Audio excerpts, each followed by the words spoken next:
వీడు సుఖపడడు, ఇతరులను సుఖపెట్టడు. శ్లోకం: ఈర్ష్యే ఘృణే త్వసంతుష్టా క్రోధనో నిత్య శంకితః.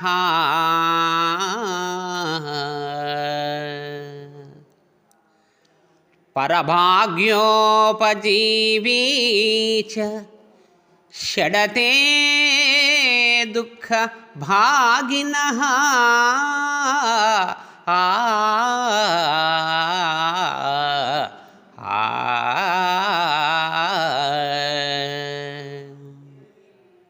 ఈర్ష్య కలవాడు, ఇతరుల దోషములు ఎంచువాడు, మురికి వాటిని ఇష్టపడువాడు, ఎన్నున్నా సంతోషపడనివాడు, అకారణంగా కోపగించువాడు, ఎల్లప్పుడూ అనుమానించువాడు, మరియు ఇతరుల సంపాదనతో జీవించువాడు అనే ఈ ఆరుగురు నిరంతరం దుఃఖాన్నే పొందుతూ ఉంటారు.